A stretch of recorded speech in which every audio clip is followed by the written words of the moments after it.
لوگوں کو یہ نظر آتا ہے، حقیقت یہ ہوتی ہے۔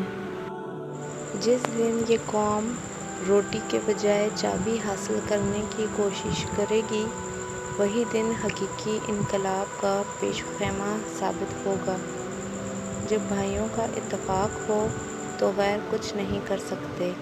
اللہ سب بھائیوں میں اتفاق رکھے، آمین ثم آمین۔ ہر ظالم اور جابر کا زوال یقینی ہے۔ یا اللہ پاک، مجھے ان لوگوں کے شر سے بچا جو بظاہر تو میرے ہمدرد ہیں، لیکن پوشیدہ طور پر وہ مجھے نقصان اور تکلیف پہنچانے کے درپے ہیں، آمین۔ دنیا کا سب سے سستا مزدور بیوی ہے، ایسا مزدور جسے عمر بھر اسی خیال میں مبتلا رکھا جاتا ہے کہ وہ مالک ہے۔ درخت نے ایک شخص سے کہا، میری عادت اپنا لو، زندگی میں کامیاب رہو گے۔ جب کوئی مجھے پتھر مارتا ہے، میں بدلے میں اسے پھل دیتا ہوں۔ کچھ تصویر کھینچتے ہیں، کچھ تشہیر کرتے ہیں، مجھ جیسے درد لفظوں میں تحریر کرتے ہیں۔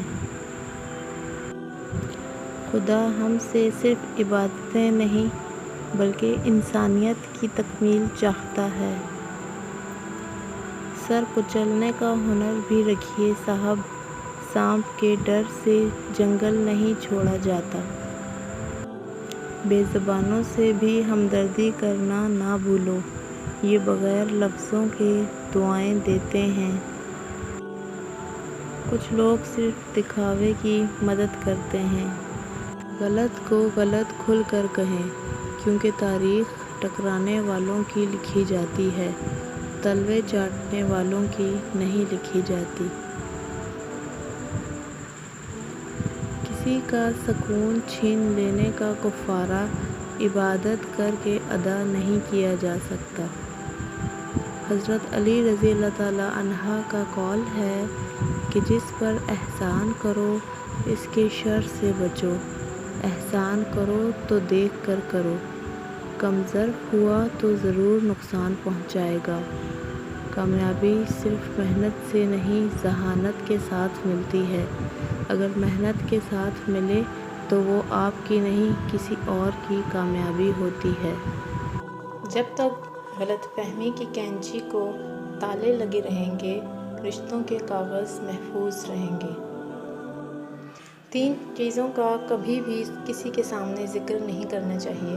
نمبر 1 آپ کی آمدنی، نمبر 2 میاں بیوی کی باتیں، نمبر 3 آپ کا اگلا قدم۔ کسی کی اصلی شخصیت دیکھنی ہو تو اس سے اختلاف کر کے دیکھ لو، اختلاف شخصیت کا ایکس رے ہے۔ زندگی ہمیشہ سیدھی نہیں چلتی، مشکلات پیش ضرور آتی ہیں۔ کسی مشکل کا مطلب اختتام نہیں ہے، بلکہ یہ آغاز ہوتا ہے ایک نئی زندگی کا۔ انسانیت وہاں دم توڑ دیتی ہے جب ایک انسان کی مصیبت دوسرے کے لیے تماشا بن جاتی ہے۔ لوگوں کی اکثریت کو مت دیکھو کہ کدھر جا رہے ہیں، راستہ صحیح اپناؤ، چاہے اس راستے پر آپ اکیلے ہی کیوں نہ ہوں۔ جو لوگ مخلص ہوتے ہیں وہ دعویٰ نہیں کرتے، اور جو اخلاص سے خالی ہوں ان کی زبانوں پر دعوے ہی ہوتے ہیں۔ توڑنا نہیں جوڑنا سیکھیں، کیونکہ توڑنے والے کی حویلیاں بھی ویران رہتی ہیں اور جوڑنے والوں کی قبریں بھی آباد رہتی ہیں۔ مجھے بہتر کی تمنا تھی اور بہترین سے نوازا گیا۔ اپنے کچھ لمحوں کے عروج پہ غرور نہ کرنا، کیونکہ وقت بدلنے میں دیر نہیں لگتی۔ تکبر ایسے بے لگام گھوڑے کی سواری ہے جو آپ کو انتہائی ناپسندیدہ جگہ پر لا گراتا ہے۔